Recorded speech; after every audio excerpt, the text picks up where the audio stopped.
لیکن څنګه چې په مونږ الله احسان کړی دی، ډېر احسانات دي په مونږ، داسې په هغوی مونږ هم تاسو ته هغه د الله نعمتونه در یادو چې شکریا ادا کړئ. دارنګې به پیغمبرانو بني اسرائیلو ته د الله هغه نعمتونه ور یادول چې دې شکریا ادا کړي. لیکن وروڼو د الله نه باغیان شو، د پیغمبرانو خبرې نه منلې. اوس خو علما لګیا دي خلکو ته نصیحت کوي، هغې ته ډایرکټ پیغمبر براته. هر قوم کې به جدا جدا پیغمبرو او هر علاقه کې به جدا جدا پیغمبرو او په هر زمانه کې به جدا پیغمبرو. په زرګاو پیغمبران په دوی کې تیر شوي دي، هغې به لګیا دوی ته به نصیحتونه کول چې سم شی ګورې، خو دوی نه سمېدل، باغیان شو. د الله عبادت په صحیح طریقه نه کو. د الله په مال کې چې الله به څه غوښتل هغه په صحیح طریقه نه ورکول. او ګناهونه د وزن د تول کمی، بربنډتوب، نور ګناهونه چې څومره په مختلفو علاقو کې ډاکې دای کول. نو چې انسان دې حد ته ورسیږي او کله باغی شي او د کافرانو پیښې به کولې، لکه اوس چې مونږ څنګه کوو. ګورې زه چې دې خپل امت ته ګورم، د نبي علیه السلام د امت ته او بني اسرائیلو ته ګورم، نو خبره تقریبا یو شان روانه ده. نبی کریم صلی الله علیه وسلم فرمایي وی په پخوانو قومونو کې چې کم ګناهونه تیر شوي دي او کمې غلطۍ کړي دي، وی تاسو به اکوئ. وی که په هغې قومونو کې چې د خپلې مور سره ښکاره بدعملي کړي، نو زما امت کې به هم داسې سړی پیدا کېږي چې د خپل مور سره به ښکاره بدعملي کوي. هغه شی روان دی. اوس موږ هم ګوره دوکې، تېره جمعه مې درته پکې پوره بیان کړی دی، ټګې، دروغ، مسلمان ته سپک کتل، د کافر د اغیارو جامه، د هغه شکل، د هغه لباس، هغه د عزت جامه او د عزت شکل ګڼل، د کافرو تهذیب خپل تهذیب ګڼل، او د کافرو جون ته ښه ویل، او د هغوی هغه چې کومه زندگی ده هغه زندگی ښه ګڼل، د هغې ارمان کول. ډېر خلک د هغې ارمان کوي، د عیسایانو د انګریزانو د جون ارمان کوي، دقه شی په هغوی کې. نو خدای بیا څه کوي؟ ودرېږه چې کم خلک دې خوښ دي او کمو خلکو سره دې مینه ده او د کم خلکو تهذیب دې خوښ ده چې هم په هغې دې ووام. نو خدای یو بادشاه و بخت نصر بابلي، دې د عراق د علاقې بادشاه او دې مجوسی و، اور ته به عبادت کو، دې په الله را مسلط کو. نو په بني اسرائیلو باندې حمله وکړه. ورځې ولا یا زره کسان یو وخت کې مړه کړل، 70,000 کسان دا په یو ورځ مړه شو. او په کورونو کې ننوتل، د زنانو حیاګانې ولا لوټ کړې، او د کومو زنانو په خېټو باندې چې اولاد و بچي د مسلمانانو، نو په جندونې ولا خېټې وسیرلې، او هغه بچي ترې راوویستل او هغه په نیزو کې ورکړل، اوچت پې نیولي. داسې چلی ورسره وکړو. د الله عذاب خو بیا سره سم نه دی کړ. کله چې د خدای عذاب راشي، د ښځو حیاګانې لاړې، ماشومان به یې دغسې رانیول او د میندو د پلارانو په مخ کې به یې لالول. دومره ظلم به چا نه کړی لکه دغه چې وکړو چې ښځه رانیسه او خېټه سیره او بچی ترې وباسه، او هغه جمدې بچې په نیزه کې منډه او هغه به رانیسه، او هغه ښځه هغه دقسې پرېږده او ټوپونه به وهل، په هغې کې به کیسه وتله. حق پیغمبر دغه زمانه کې چې کم پیغمبر و حضرت دانیال علیه السلام، هغه ورته ما درته نه وي چې سم شي، زما خبره نه منله، څنګه شوې اوس؟ په خپل دولت په نشه په غرور کې پراته وې، د خپلو بچو او د قومونو په غرور کې پراته وې، او زما خبره درته اړو څه خبره نه ښکارېدله، زما خبرو پورې به هم ټوقې کول، لکه اوس چې څنګه د مولیانو دې خبرو پورې خلک ټوقې کوي. جنازې له چې خلک لاړ شي، که ملا صاحب لږ غوندې تقریر اوږد کړي، دا خلک وایي یاره ټیم خو پوره دی، که وخت پوره دی. ولې د دین خبره دومره په موږ سپکه لګي؟ د دنیا د دین خبره یو ځای کې د دین خبره بیانېږي، موږ وایو مړه د اوزګار دی، یاره هر وخت دی لګیا دی خبرې کوي. ولې څه چلو شو؟ ته څه کوې؟ دنیا پسې منډه وې، د دین خبره دومره در باندې بده لګي. دی عالم که درته خبره کوي خدا الله خبره درته کوي. که دا عالم درته خبره کوي خدا الله د رسول خبره درته کوي. که دا تبلیغ والا درته خبره کوي خدا الله او د رسول خبره درته کوي. تا ته خو پیسې خو در نه غواړي او نه درنه مشرق غواړي، نو ولې په ظالمه د خدای او د رسول خبرې دې بدې شي؟ دقسې مثالو هغه دانیال علیه السلام وی ما درته نه ما پورې م ټوقې کول، په دغه بچو غاویره وې درته اعلان کړل که نه، په دغه ښځو غاویره وې د ښځو نه درته بچي راوویستل، څنګه چلې در سره وکړه، په دغه مالونو او کورونو غاویره وې څه چلې در سره وکړه. او داسې ونه کړه یوازې په بیت المقدس ورلل دا بخت نصر بادشاه د عراقي بادشاه او جومات یې ولا ټوټې ټوټې ختم یې کړ. او د تورات چې څومره نسخې وې د پخوانو کتابونو اور یې ورته که هغه پکې واچول هغې وسوځو. په لکونو خلک یې مړه کړل، ښځې ماشومان بچي او یا زره کسان دی گرفتار کړل، لاسونه خپې یې ولو تړل او دی عراق ته بوتلل او یو لوی جیل کې غون ور واچول. په دغه جیلیانو کې یو د دوی دا پیغمبر دی حضرت دانیال علیه السلام. بیا خو هغه پښتانه وی اوچو سره لامدم سوځي کنه. بني اسرائیلو کې 100,000 قوم و 100,000 څلوېښت زره پکې ګناهګار و 80 زره پکې نیکانو. نو الله پر حکم وکړ جبریل علیه السلام ته چې ورشه دا کلې پې واړوه هلاک یې کړه. وی الله 80 زره خو پکې لګیا دي، ستا عبادت کی دی سره سوکم وی دی باندې مخکې واړوه په دې نورې رستو واړوه. دا ولې الله دا ولې تپوس ته الله نه کېږي خو معلومات دي. دا څنګه وی دا 40 زره چې ګناه کوي دا 80 زره ځان له عبادت کې دوی منې کوي نه چې دا ګناه مه کوئ. د دین زما په دې خلاف وړه نه دړدېږي چې زما دشمني څوک کوي که ردي په زړه دړدېدی لږ لاس خو بیا ولې نیولی وی چې یاره مه کوه دا ګناه. رستو به بیا په خپل نیت هر سړی پاسي، نیک که نیک پکې مړ دی به په نیکۍ پاسي او که بد مړ دی په بدۍ به پاسي. خو دې وخت کې ټولو له سزا او عذاب ورکه. نو 10,000 کسانو کې پړی واچو، اتکړی پکې واچول او عراق ته د شام نه بوتله او د شام خشته ځمکه د باغونو ډکې مکمل دا باغونه ولا پرې کړل، دین یې ولا ختم کړ، مشران یې ولا ختم کړل او دی په جیل کې واچول. او بعضې ښځې بوتلې دی ځان له وینځې کړې او بچی بوتل هغه خپل غلامان کړل. ګوره د خدای عذاب راغی. کولی چې د خدای د عذاب مقابله کیږي نه کیږي. خو چې کله قوم د الله نه باغی شو نو بیا به الله په مختلفو شکلونو عذاب راولي کنه. اوس هم ګوره یاد ساتئ رونو مسلمان د الله نه باغی دی، رو رو بغاوت طرف ته روان دی. خدای دې خیر کی. یقین کوه زه یریږم په دې چې دقسې عذاب په موږ رانشي. خلق دا علماء خبر ته غوږ نیږدي، د نیکانو خبرو ته غوږ نیږدي، د دین خبرو ته توجه بالکل نه ورکوي.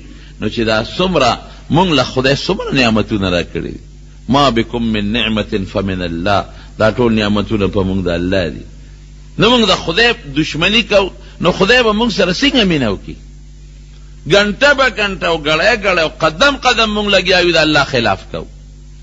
او خدای صبر کوي خو چې کله ونیسي نو بیا نیول بل شانتي. او موږ ته خو مثالونه وښول کنه، په دا ازاره کې درته زلزله وښوله، نږدې درته وښوله. داسې زلزله وه چې په زرګونو خلک پکې په هغه زلزله کې لړمړه شو او غټ غټ بلډینګونه چې لوی لوی بلډینګونه هغه زمیندوز شو. یو سړي نه چا تپوس وکړو ستا سال دی؟ وی نورې خبرې پرېږده، نور دونه راته مه وایه. خو د ماسخوتن چې سملاستېدمه نو د بنګلو د نوکرانو او د کرونو روپو او د جایداد مالکو او اوس دې وخت کې دقه د خپلو جامو مالک یې نورې سم نشته، ختم. بیا درته سیلاب وښو چې د کوم ځای نه سیلاب دنیا را په مخه کړه او څومره غټ غټ بلډینګونه پکې لاړل لوش، څومره غټ غټ پلونه یې یوړل او څومره د خلکو ځمکې روانې کړې. اوسه پورې لا هغه ځمکې څوک نشي آبادولی او نه هغه پلونه تر اوسه پورې څوک آبادولی شي. اوس درته نور هم ښایي خلک وایي ګراني شوه، چینی ګران شو، اوړه ګران شو، تیل ګران شو، ګیس ګران شو، بجلی ګرانه شو، بجلی نشته او ګیس نشته. دا د الله عذابونه دي چې په مختلفو شکلونو په موږ د پاسه راځي. الله عذاب خو یوازې داسې نه چې څپېړه ده نو باسي، نه خو په عذابه یې دی که نه. تا الله خپکه ما چې وسړی خپکه زه به څنګه خوشاله کړم چې زما په لاس کې خوشحالي چته هم خوشحالي ورنکم ولې ترې ما خپکه زه تا خوشاله کړم نو موږ د الله خپکه خوشحالي خو د الله په لاس کې ده نو موږ به الله څنګه خوشاله کړي سوال نه پیدا کېږي ومقه حالت روان دی مکمل د حضور پاک د وینا مطابق چې کومې غلطۍ بني اسرائیلو کولې نو څنګه چې یو پاڼه د پاڼې سره برابري پاڼه د پاڼې سره برابر سپلی د سپلی سره برابر وی دقسې به دا ګناهونه زما امت هم کوي هغه دور کې اوس موږ ګیري دوکې داکې دروغ ټګي په خپل مذهبي مشرانو بد ویل د مذهب د ځینو بد ویل دا زموږ عادت جوړ شوی او لوی سبب یې څه شی دی د الله نه غفلت الهاکم التکاثر مال دې ډیر شي بچی دې ډیر شي قوم دې ډیر شي بنگلې دې ډیر شي ځمکې دې ډیر شي د الله نه غفلت دغه غفلت کې موږ پراته یو د ټول بوتل جنا او یا زره کسان قیدیان د عراق په جیل کې ور واچول چې جیل کې واچول هغه دانیال علیه السلام دا ټول بنی اسرائیل په دا جیل کې پی ګرځي اوس په دې بارکونو ګرځي ما درته نه وې زمام نه منله نو زم ځان سره برباد کړم او تاسو هم غرق شوې ښځې څه شوې لاړې لوڼه څه شوې پته هم نه لګي بچي څه شو پته هم نه لګي کم دولت او ځمکې وې څه شو سم پته نه لګي نه چا د بچي پته لګي او نه چا د ښځې پته لګي او نه د خدای دې د داسې حالت نه ساتي هغه ښځې او بچي لوڼه کافرانو سره پراته دي دی په جیل کې پراته دي څه پته لګي چې لور کم کافر سره ده او ښځه د کم کافر سره ده او ښځه مړه ده او که جمدی ده او لور جمدی ده او که مړه ده او بچي څه شو زما هم نه منل یاره غلطي شوې ده او به دا ورخه تېرې دي اوس څوک وی اوس الله ته رجوع کې لوی رب ګورې بیا معافي کوي اوس الله ته رجوع کې اوس وجاړی خدای پاک ته نو په هغه جیل کې جړه شروع کړه ګوره بیا هم خدای معاف کوي عذاب او تکلیف چې کلم راغی او الله ته دې رجوع کړه نو الله بیا هم ګورې خوشحالېږي په هغې خلکو عذاب راغی رجوع یې وکړه الله معاف کړل مونږ باندې عذاب رو رو شقوار روان دی دا عذاب هغه قسطونه را باندې روان دي اوس هم وخت دی که مسلمان الله ته رجوع کړه ممکن د الله رحم وکړي نو الله ته رجوع کړه زاری وکړه جلاګانې شروع کړې اتفاق ته ګوره دانیال علیه السلام خو د خدای پیغمبر دی نو د جیل چې کم حاکمانو او کم داروغه د جیلو او کم د جیل هغه پولیس والا دي د هغوی په زړه کې د هغه لږ اعتقاد پیدا شو یاره دا سړی خو ډېر ښه سړی دی ښه سړیتوب د اخلاقو نه معلومېږي د خو ډېر ښه اخلاق دی دی خو موږ سره په جیل کې هېڅ قسمه دا جیلیان خو کله چې ډوډۍ چې کمه میلو شي جګړه هم کوي که نه هغه جیل داسې نو لکه زموږ د جیل چې A کلاس او B کلاس پکې و هغه جیل داسې نو چې پکې دې پکې لګېدلي پکې کم ځای و هغه جیل داسې نو چې ډوډۍ دې پکې ورته د هوټلو نه میلاوېږي څه معمولي غوندې دال مال او څه قصې پسې او څه نوړی ډوډۍ به پکې میلاوېدله داسې جیلونه نو الله ته رجوع کړه الله ته به جړل دعوت و تبلیغ سلسله مکمل په دا جیل کې جاری وساتله د جیل د هغې حاکمانو په نظر کې چې دا خو نه جلسه کوي نه جلوس کوي نه هړتال کوي او زمونږ خدمت کوي په جیل کې دننه او د جیل صفائی پخپله کوي لګیا دي ټټۍ پخپله صفا کوي یاره دا خو ډېر نیکان خلک دی او دا مشر چې دی دانیال علیه السلام دا خو ډېر نیک سړی دی نو د جیل داروغه او د جیل هغه مشرانو به په جیل کې لږ ډېر قدر کړو چې دا خدای ته وجړل او معافي د الله نه وغوښته نو الله رحم راغی ښه ډېره ښه د جیل نه مباسم نو دغې بختنصر بادشاه یو خوب ولید ډېر خطرناک خوب یې ولید چې خوب یې ولیده سار راغی د خپل رعیت چې کم کاهنان او نجومیانو زمون خو عالمان دي هغې خو عالمان نو خو بتپرست خلک دی چې کم کاهنان او نجومیان دي هغې یې راغونډ کړو ما یو خوب لیدی دی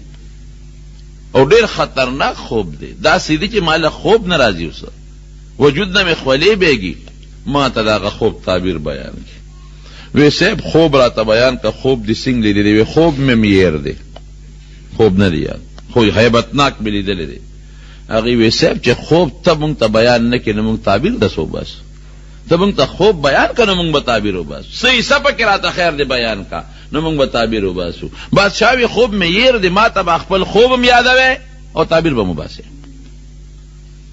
او که درې ورځې کې دننه م راته دا خوب یاد نه کو تعبیر مو نه سرمنده نه وباسم. یې بادشاه موږ تا د خوب نه څه خبر یو؟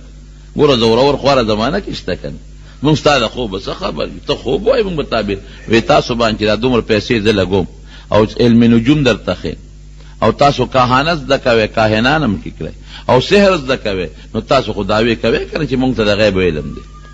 سبا چې څه کېږي هغه موږ درته ښایو. نو دا د غیب علم چې تاسو زده کړی دی، ما ته زما خوب بیان کړئ که نه؟ زما پیسې مه څه غرقې کړئ. په ما اسې سکولونه او مدرسې جوړې کړي دي.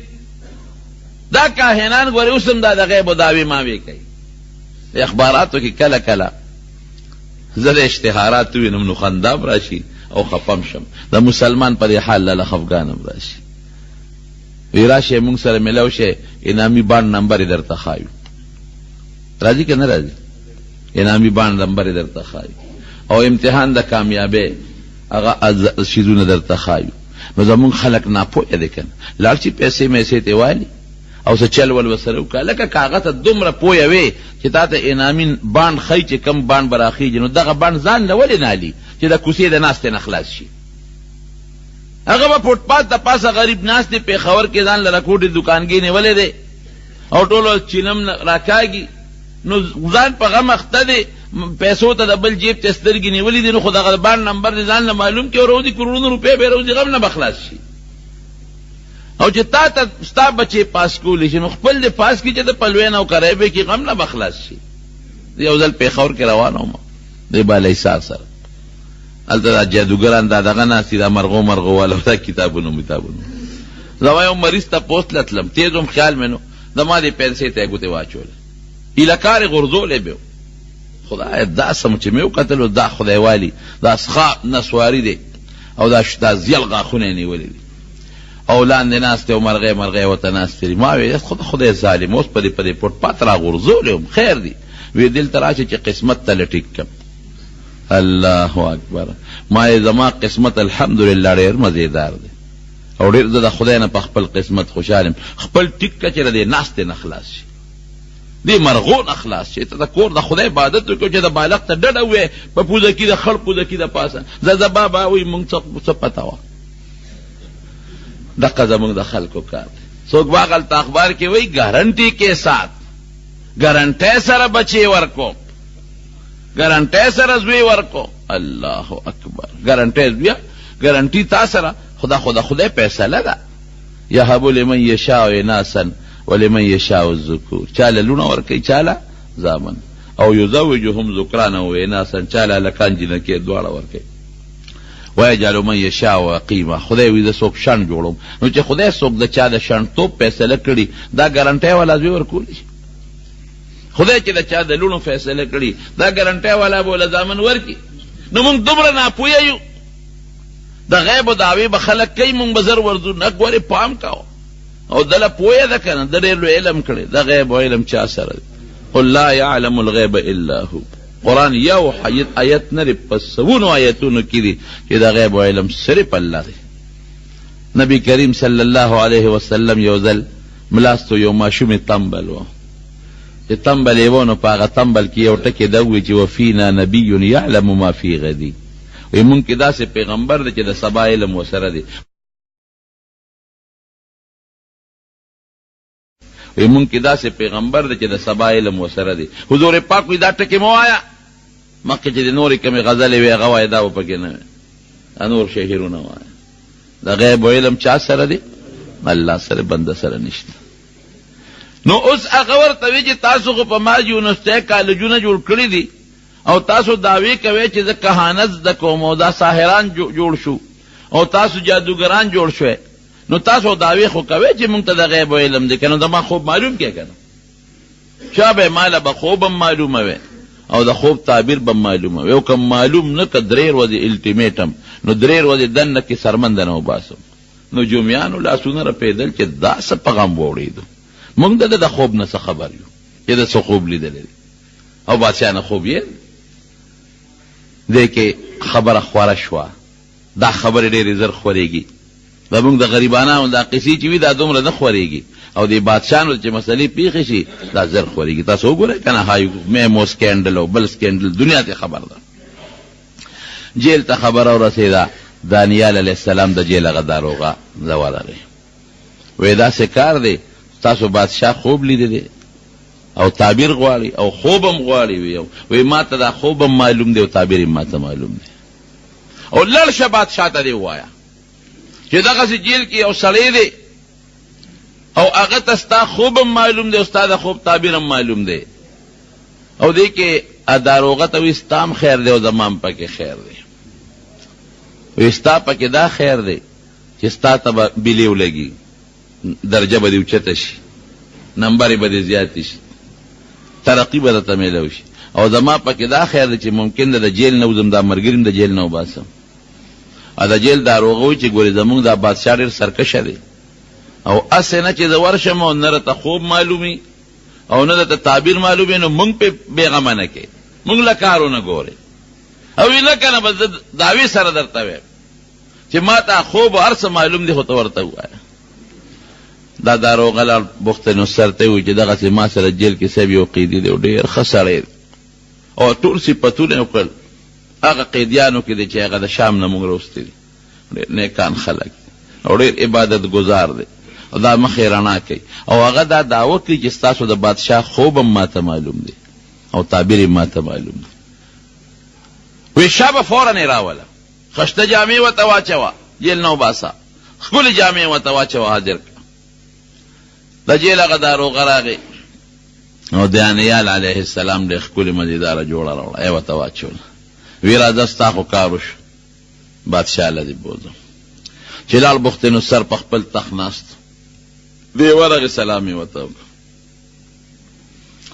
داروغه ورسره دی نو دی بر اوچت کو په تخت کې وی زما خوب تا ته معلوم دی ما ته زما خوب ویلی شوی یو څه او تعبیر به یې مو وی او بالکل وی ښه دلته راځه په تخت کې کښېنه او چې څومره کاهنان او نجومیان او دا خلک ناست دي وزیران دام په دربار کې ناست بادشاه ورته ویل اول د نه یو تپوس کوم وی زما د دربار خدا طریقه ده چې څوک دلته راشي ما ته سجده کوي تا ما ته سجده ولې ونه کړه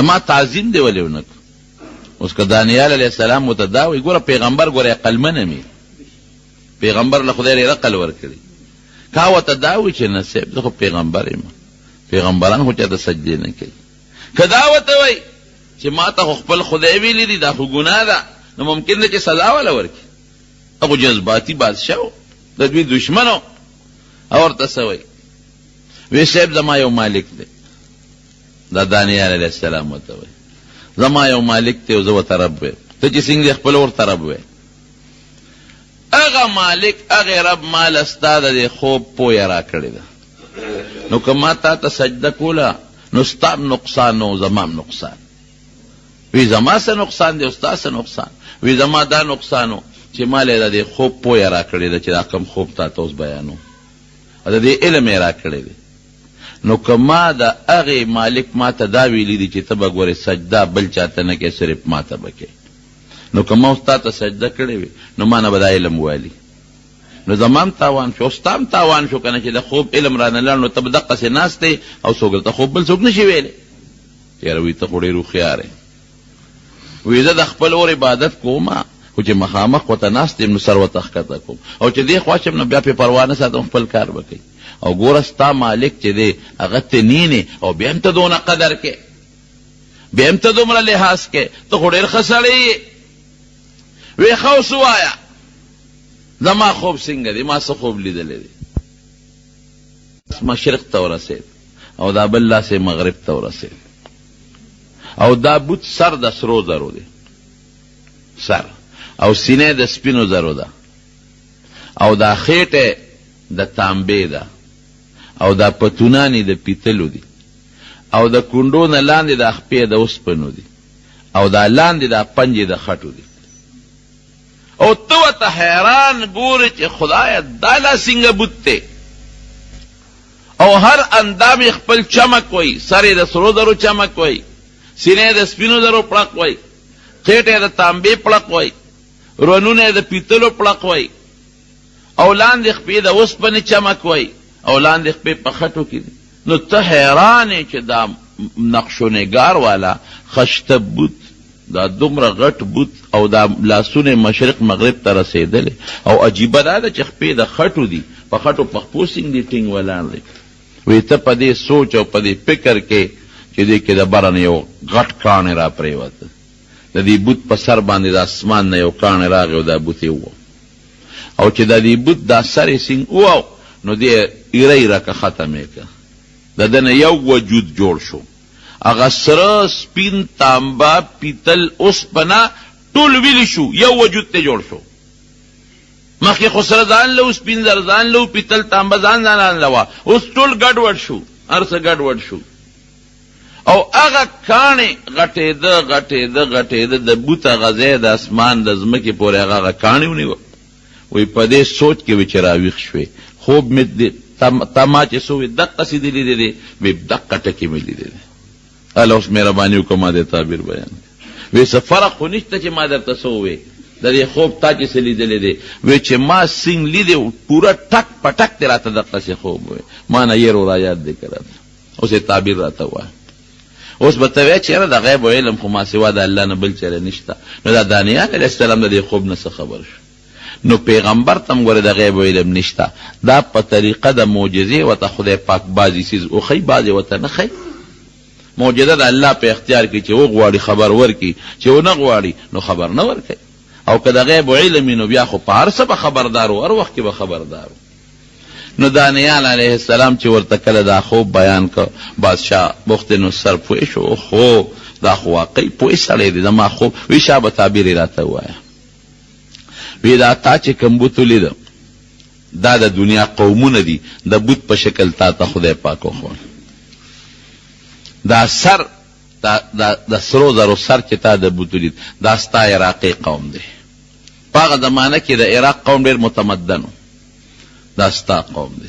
او نن په ټوله دنیا کې ستا د سر حیثیت دی، ستا قوم د سر حیثیت دی، لکه امریکا چې نن د سر حیثیت لري، سپر طاقت یې ته.